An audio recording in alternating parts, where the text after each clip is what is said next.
الرحیم۔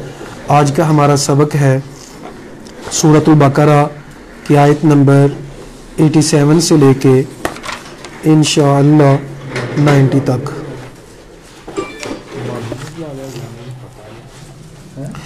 وَلَقَدْ آتَيْنَا مُوسَى الْكِتَابَ وَقَفَّيْنَا مِن بَعْدِهِ بِالرُّسُلِ وَآتَيْنَا عِيسَى ابْنَ مَرْيَمَ الْبَيِّنَاتِ وَأَيَّدْنَاهُ بِرُوحِ الْقُدُسِ أَفَكُلَّمَا جَاءَكُمْ رَسُولٌ بِمَا لَا تَهْوَىٰ أَنفُسُكُمْ اسْتَكْبَرْتُمْ فَفَرِيقًا كَذَّبْتُمْ وَفَرِيقًا تَقْتُلُونَ۔ بنی اسرائیل کی بات کی جا رہی ہے کہ بنی اسرائیل جو لوگ ہیں وہ اللہ تعالیٰ کی باتوں کو اس طرح نہیں مانتے جس طرح ماننے کا حق ہے، بلکہ وہ لوگ جو ہیں اپنی مرضی کے مطابق مانتے ہیں، مرضی کا دین چاہتے ہیں۔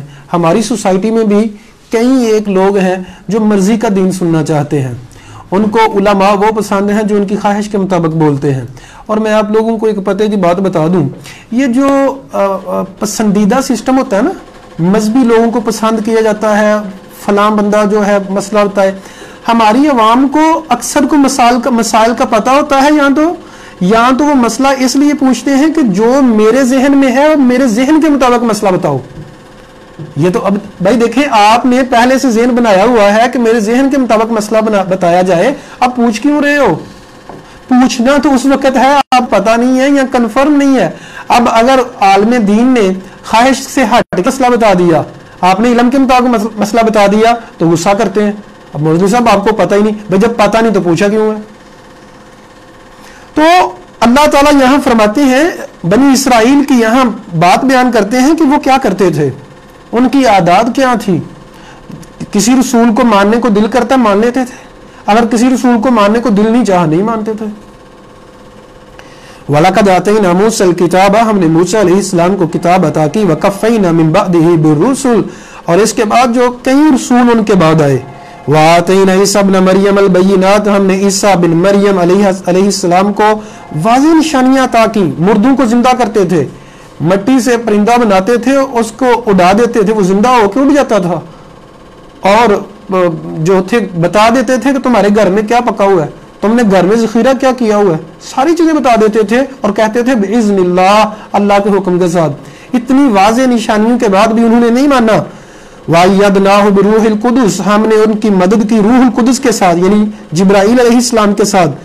أَفَكُلَّمَا، اب اللہ تعالیٰ کویسچن کر رہے ہیں، پوچھ رہے ہیں، أَفَكُلَّمَا، کیا جب بھی کوئی رسول آتا ہے ان کے پاس، جاءکم، آتا ہے تمہارے پاس کوئی رسول، بما لا تہوی انفسکم، جس کو تمہارا نفس پسند نہیں کرتے، جس کو تمہارا دل نہیں چاہتا، استکبرتم، تم تکبر کرتے ہو، ففریقا کذبتم، ایک فریق کو تم نے جھٹلا دیا، وفریقا تقتلون، اور ایک گروہ کو تم نے قتل کر دیا۔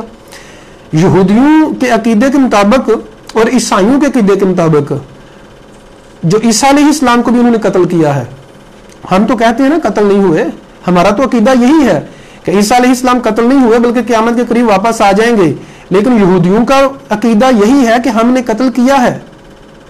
عیسائیوں کا عقیدہ بھی یہی ہے کہ عیسیٰ علیہ السلام صلیب پہ چڑھ گئے تھے، اس لیے صلیب پہنتے ہیں وہ، اور عیسائیوں کا عقیدہ یہ ہے کہ عیسیٰ علیہ السلام نے ہمارے گناہوں کا کفارہ دے دیا ہے، سو ہمیں نیکیاں کرنے کی کوئی ضرورت نہیں ہے، ہم بخشے بخشائے ہیں۔ اسی طرح مسلمان کہتے ہیں، وَقَالُوا قُلُوبُنَا غُلْفٌ، انہوں نے کہا ہمارے دل تو پردے میں ہے۔ اللہ تعالیٰ فرماتے ہیں پردے میں نہیں ہے، بل لعنہم اللہ بکفرہم، بلکہ اللہ تعالیٰ نے لعنت کی ہے ان کے کفر کی وجہ سے۔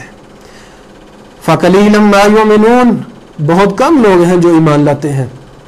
اپنی زبان سے بندہ کہتا رہے کہ میں بڑا اچھا ہوں، میں تو نیک انسان ہوں، میں بڑا کمال کا انسان ہوں، یاد رکھیے گا جو اپنی زبان سے کہتا ہے میں نیک ہوں، میں اچھا ہوں، اچھا نہیں ہوتا۔ اپنے آپ کو اچھا کہنے سے کوئی اچھا بن نہیں جاتا۔ حقیقت چھپ نہیں سکتی، بناوٹ کے اصولوں سے خوشبو آ نہیں سکتی، کبھی کاغذ کے پھولوں سے۔ میں اپنے آپ کو اچھا کہتا رہوں تو کیسے اچھا ہو گیا؟ اچھے کام کروں گا تو اچھا ہو جاؤں گا، لیکن اچھا، چونکہ انسان جو ہے اپنے بارے میں سب کچھ جانتا ہے، سستیاں بھی کرتا ہے، کوتاہیاں بھی ہو جاتی ہیں، تو سچ انسان کا اپنے بارے میں یہی ہوتا ہے کہ میں گنہگار انسان ہوں، مجھ سے غلطیاں ہو جاتی ہیں، میں مکمل نہیں ہوں۔ تو جو بندہ کہہ رہا ہے کہ نہیں یار میں تو بڑا اچھا کمال کا انسان ہوں، وہ ایک تو جھوٹ بول رہا ہے اور بہت بڑا فراڈیا ہے۔ اسی طرح جو بندے کہتے ہیں نا میں خود اللہ کا ولی ہوں، میں تو بڑی پہنچی ہوئی سکتا ہوں، وہ کہیں نہیں پہنچی ہوئی، وہ کہ تمہیں پہنچا کے چھوڑے گی. وہ غلط لوگ ہیں، اچھے لوگ نہیں ہیں. کیوں؟ اللہ فرماتے ہیں بل الانسان ولا نفسه بصیرہ، انسان اپنے آپ کو خوب جانتا ہے. ولو القى معاذیرا، چاہے عذر بیان کرتا رہے، چاہے شکوے بیان کرتا رہے، چاہے کہتا رہے کہ میں بڑا اچھا ہوں، میں تو برا نہیں ہوں، چوری میں نے تو نہیں کی. آپ کو پتا چور چوری کر کے مانتا تو نہیں ہے. تو اللہ تعالیٰ فرماتے ہیں کہ یہ لوگ کہتے ہیں ہمارے دل پردے میں ہے، ہم لوگ بڑے اچھے ہیں. اچھے کوئی نہیں، تو اللہ کی لعنت ہے تمہارے اوپر. وَلَمَّا جَاءَهُمْ كِتَابٌ مِّنْ عِندِ اللَّهِ، جب اللہ کی کتاب ان کے پاس آتی ہے جو اللہ کی طرف سے ہے، مُصَدِّقٌ لِّمَا مَعَهُمْ، وہ تصدیق کرنے والی ہے جو ان کے پاس ہے. وَكَانُوا مِن قَبْلُ، بات کی جا رہی ہے کہ عیسیٰ علیہ السلام جب آئے یا محمد کریم صلی اللہ علیہ وسلم آئے، یہ عیسیٰ علیہ السلام کی بات کی جا رہی ہے کہ عیسیٰ علیہ السلام انجیل لے کے آئے اور انجیل میں لکھا ہوا تھا کہ تورات کی تصدیق کرنی ہے، تورات کی باتوں کی تصدیق کرتی تھی کہ تورات ٹھیک ہے. تو اب اللہ تعالیٰ فرماتے ہیں کہ وہ تصدیق کرنے والی ہے جو تمہارے پاس ہے. وَكَانُوا مِن قَبْلُ يَسْتَفْتِحُونَ عَلَى الَّذِينَ كَفَرُوا، اور یہ لوگ جو ہیں فتح طلب کرتے تھے کافروں کے اوپر کہ ایک کتاب آنے والی ہے، ایک نبی آنے والے ہیں، جب وہ آئیں گے تو ہم تم سے جیت جائیں گے. فَلَمَّا جَاءَهُمْ، جب وہ آگے کتاب یعنی حق آ گیا ان کے پاس، مَا عَرَفُوا، جس کو پہچانتے تھے، کافروا بِهِ، انہوں نے کفر کیا اس کے ساتھ. فَلَعْنَةُ اللَّهِ عَلَى الْكَافِرِينَ، پس کافروں کے اوپر لعنت ہے. یہ جو مدینہ تھا نا، مدینہ المنورہ، اس کا نام پہلے یثرب تھا. اگر ہم ہسٹری کو دیکھیں، پرانی ہسٹری کو دیکھیں، یہودی لوگ جو تھے یہ ان کا مسکن نہیں تھا. یہودی لوگ فلسطین میں رہتے تھے، سارے فلسطین وغیرہ میں رہتے تھے. تو مدینے میں کیسے چلے گئے؟ کیونکہ ان کے بڑوں نے لکھ کے دیا تھا، ان کے بڑوں نے لکھا ہوا تھا کہ یثرب میں چلے جاؤ، وہاں ایک نبی آئے گا اور تم اس کے سب سے پہلے اس کو مان لو گے، اس کے صحابہ بن جانا اور اس کے ساتھ بھی پوری دنیا کو فتح کرنا. ابو ایوب انصاری جو ہے نا، ابو ایوب انصاری جن کے گھر میں نبی کریم صلی اللہ علیہ وسلم ٹھہرے ہیں، وہ ایک یہودی بادشاہ کا گھر تھا. اور ابو ایوب انصاری وہ یہودی بادشاہ کی نسل در نسل بیٹے سے ہیں، کیونکہ مدینہ میں ڈبل منزل مکان کس کا ہوتا تھا بھائی؟ وہاں تو سنگل نہیں ملتا تھا. وہ ایک بادشاہ کا مکان تھا اور اس نے اپنی بادشاہت کو چھوڑ کے ایک گھر یہاں بنایا تھا نبی کریم صلی اللہ علیہ وسلم کے استقبال کے لیے. دیکھیں کیسا ہوا، استقبال کرنے والے کوئی اور ہیں، آپ رات کہاں رہ رہے ہیں؟ ابو ایوب انصاری کے گھر. تو یہ یہودیوں کی ہسٹری میں لکھا ہوا ہے. تو وہ اس لیے آئے تھے کہ ہمیں نبی کریم صلی اللہ علیہ وسلم کے ساتھ مل جائے گا. جب نبی کریم صلی اللہ علیہ وسلم آئے تو انہوں نے انکار کر دیا. سلمان فارسی جو تھے، فارس سے، ایران سے چلے، پہلے عیسائی ہوئے، عیسائیوں کے بعد پھر انہوں نے نشانیاں بتائیں اور پھر وہ یثرب چلے گئے مدینے میں اور جا کے مسلمان ہو گئے. ساری نشانیاں تھیں یہودیوں عیسائیوں. عدی بن حاتم جو ہے، حاتم تائی بہت مشہور ہے، ان کے بیٹے عیسائی تھے، انہوں نے نشانیاں دیکھی، مسلمان ہو گئے. عبداللہ بن سلام یہودیوں کے بہت بڑے عالم تھے، ایک دن نبی کریم صلی اللہ علیہ وسلم کے پاس آئے، مسلمان ہو گئے. کہا نبی صلی اللہ علیہ وسلم کو عبداللہ بن سلام نے ان یہودیوں کو بلائے اور میرے بارے میں پوچھے. تو نبی صلی اللہ علیہ وسلم نے یہودیوں سے پوچھا عبداللہ بن سلام کیسا بندہ ہے؟ کہتے ہیں بہت بڑا عالم ہے، عالم کا بیٹا ہے، ہمارا تو سردار ہے، ہماری آنکھوں کا تارا ہے. تو نبی صلی اللہ علیہ وسلم نے کہا اگر وہ مسلمان ہو جائے تو؟ کہا وہ تو نہیں ہو سکتا. یہودیوں نے کہا وہ نہیں ہو سکتا. نبی صلی اللہ علیہ وسلم نے اشارہ کیا، عبداللہ بن سلام باہر نکلے، کہا اشہد ان لا الہ الا اللہ واشہد ان محمدا عبدہ ورسولہ. وہیں اسی ادھر ہی کہنے لگ گئے تو خود بھی برا ترین ہے، تیرا باپ بھی برا تھا، تو اچھا انسان ہے ہی نہیں. اتنا زیادہ عبداللہ بن سلام نے کہا کہ لوگ اتنا تکبر کرتے ہیں، اتنا تکبر ہے ان کے اندر، یہ کبھی بھی نہیں مانیں گے، کیونکہ ان کی خواہش تھی کہ ہماری اولادوں میں سے کوئی نبی آتا. یہ ہے تعصب. یہ آج فرقہ واریت کیوں ہے؟ میں فلاں فرقے سے ہوں، وہ فلاں فرقے سے ہے. اللہ کے بندو، اسلام تو اتنا پیارا مذہب ہے، اگر شیطان بھی کوئی بات بتا دیتا ہے اس کو بھی لے لو. یہ مت دیکھو کون بول رہا ہے، یہ دیکھو کیا کہہ رہا ہے. جب محمد کریم صلی اللہ علیہ وسلم کی بات کی جاتی ہے، جب اللہ تعالیٰ کی بات کی جاتی ہے تو اس کو دیکھو، تعصب نہیں کرے، نفرت نہیں کرے. اسلام امن کا مذہب ہے، اسلام امن کے لیے ہے. نفرتیں پھیلانا اور فرقہ وارد پھیلانا یہ اسلام مسلمانوں کا کام نہیں ہے. ہمیں اس سے بچنا چاہیے اور تعصب سے بچنا چاہیے. جہاں سے اچھی بات ملی ہے وہاں سے لے لے، چاہے وہ جس مرضی فرقے سے ہے. بے سمجھتارو بھی انفسہم، بہت بری وہ بات ہے جس سے وہ اپنے نفسوں کو بیچ دیتے ہیں. یکفروا، یہ کہ انہوں نے کفر کرتے ہیں بما انزل اللہ، جو اللہ نے نازل کیا ہے. باغین، سرکشی کرتے ہوئے ان ينزل اللہ من فضلہ، کہ اللہ نے نازل کیا ہے اپنے فضل سے، علی من یشاء من عبادہ، جس کو چاہتا ہے اپنے بندوں میں سے. یہاں ایک بات تو یہ سیاق و سباق کے حوالے سے سمجھے جو تفسیر ہے اس کی، اور ایک دوسری بات سمجھے.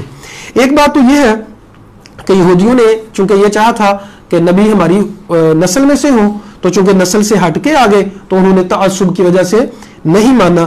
اللہ تعالیٰ فرماتے ہیں اللہ کے بندو، تم میرے بندے ہو، تم کہتے ہو کہ ہم بندے ہیں، تو تم اللہ کی منشا کو مانتے کیوں نہیں؟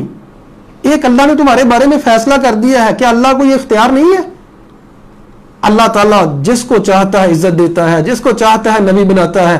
اللہ تعالیٰ ہر چیز پہ قادر ہے. یہاں دوسری بات جو سمجھنی ہے ہم نے، تقدیر کے اوپر انسان شکوے کرتا ہے، اللہ کے اوپر شکوے کرتا ہے. میری خواہش کیوں نہیں پوری ہوئی، میرا معاملہ ایسا کیوں نہیں ہوا. چھوٹا سا مسئلہ ہو جائے، چھوٹا سا مسئلہ ہو گیا اور لوگ اللہ کے اوپر باتیں کرنا شروع کر دیتے ہیں، اللہ نے ایسا کیوں کیا، اللہ کے اوپر اعتراضات. بھائی یہ بات یاد رکھیں، ایک بہت بڑا اصول سورۃ البقرہ میں اللہ نے بیان کیا ہے، عسیٰ ان تکرہوا شیئا وہو خیر لکم وعسیٰ ان تحبوا شیئا وہو شر لکم. لوگوں، ہو سکتا ہے ایک چیز کو تم بڑا پیار کرتے ہو وہ تمہارے لیے نقصان دہ ہو، اور ایک چیز سے تم بڑی نفرت کرتے ہو وہ تمہارے لیے فائدے کی ہو. واللہ یعلم وانتم لا تعلمون، اللہ جانتا ہے تم نہیں جانتے. کتنی دفعہ ایسا ہوتا ہے، آپ لوگ تجربہ کار لوگ ہیں، اپنی ایج میں دیکھیں، اپنے فیوچر میں پاسٹ میں جائیں اور دیکھیں. آپ سمجھ رہے تھے کہ یہ میرے لیے حق میں تو کمال ہے، لیکن وہ کمال نہیں تھا، وہ نقصان تھا. آپ سمجھ رہے تھے کہ یہ میرے لیے جو ہے چیز فائدہ مند ہے، لیکن نقصان ہو گیا. آپ سمجھ رہے تھے کہ اس کی وجہ سے مجھے نقصان ہوگا، لیکن فائدہ ہو گیا. آپ سب کی زندگی میں کوئی نہ کوئی واقعہ ضرور ہے کہ نہیں؟ ہوتا ہے ایسا. تو یہی تو بات ہے، اللہ سمجھا رہے ہیں کہ ایک آپ کی خواہش ہے، اگر ایسا ہو گیا ٹھیک ہے، خوش ہوں، لیکن اگر ویسا ہوا جیسا اللہ چاہتے ہیں وہ یقیناً آپ کے لیے بہتر ہے. جو اللہ چاہتا ہے، قدر اللہ وما شاء فعل. اللہ ابراہیم علیہ السلام کو اللہ تعالیٰ 80 سال کی عمر میں اولاد عطا فرمائی. پھر کیا کہا؟ چل اس کو چھوڑا، مکے چھوڑا، جنگلوں میں چھوڑا. اب دیکھیں ابراہیم علیہ السلام کا نام،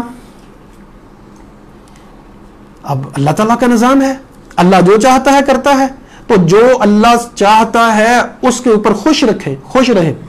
نبی صلی اللہ علیہ وسلم نے فرمایا جو بندہ صبح پڑھ لیتا ہے رضیت باللہ ربا وبالاسلام دینا وبمحمد نبیا، اس کو دل کا اطمینان مل جاتا ہے. لیکن صرف زبان سے نہیں، اس کو یقین بھی ہو. رضیت باللہ ربا، میں اللہ کے اوپر رب ہونے پہ راضی ہوں. جی ہم آپ لوگ راضی ہیں؟ زبانی کلامی نہیں، حقیقت میں. رضیت باللہ ربا، میں اللہ کے رب ہوں، یعنی اللہ نے جتنے حال میں مجھے رکھا ہوا ہے میں خوش ہوں. رب ہے نا اللہ، جتنا اللہ نے مجھے دیا ہے اس حالت میں میں خوش ہوں. بیمار ہوں، شادی ہوئی ہے نہیں ہوئی، اولاد ہے نہیں ہے، بیماری ہے نہیں ہے، جو بھی ہے، رضیت باللہ ربا، اللہ میں تیرے اوپر خوش ہوں. وبالاسلام دینا، دین نے جو اصول دیا میں اس سے خوش ہوں. وابی محمد النبی، محمد کریم صلی اللہ علیہ وسلم میری آنکھوں کے تاج ہیں، میرے سردار ہیں، نبی ہیں، میں اس سے خوش ہوں. مطلب اس کا کیا ہے کہ محمد کریم صلی اللہ علیہ وسلم نے جو حکم دیا میں مانتا ہوں، اس کو میں سینے سے لگاتا ہوں، نہ کہ اس کو پاؤں کی ٹھوکر کے اوپر رکھتا ہوں. نہیں، پاؤں کی ٹھوکر کے اوپر نہیں رکھتا، اس کو سینے سے لگاتا ہوں. اس کو دل کا اطمینان مل جاتا ہے، دل کا سکون مل جاتا ہے. تو عزیز سامعین، قدر اللہ وما شاء فعل، جس طرح اللہ نے لکھا اسی طرح کیا. الحمدللہ علی کل حال کما یحب و یرضا، جس حال میں اللہ نے پسند کیا اسی حال میں مجھے رکھا. ہر حال میں شکریہ ادا کرے. اگر شکریہ ادا کریں گے دل کو سکون بھی مل جائے گا، اللہ تعالیٰ نعمتوں کی برمار بھی کرے گا، لیکن شکر ادا نہیں کریں گے اللہ فرماتے ہیں میرا عذاب بڑا سخت ہے. فباؤوا بغضب علی غضب، جب انہوں نے شکر ادا نہیں کیا، اللہ کی منشا کو اپنی منشا نہیں سمجھا، فباؤوا بغضب علی غضب، وہ غضب کے اوپر غضب ان کے اوپر ہوا، یعنی پہلے بھی غضب تھا اللہ کا، بعد میں پھر اللہ نے اور غضب نازل کیا۔ وَلِلْكَافِرِينَ عَذَابٌ مُّهِينٌ، اور کافروں کے لیے گیرنے والا عذاب ہے۔ اللہ تعالیٰ سے دعا ہے اللہ حق بات کو سمجھنے کی اور اس پر عمل کرنے کی توفیق عطا فرمائے۔ اللہ تعالیٰ ہم سب کو ہر قسم کے عذاب سے بچا لے، آمین ثم آمین۔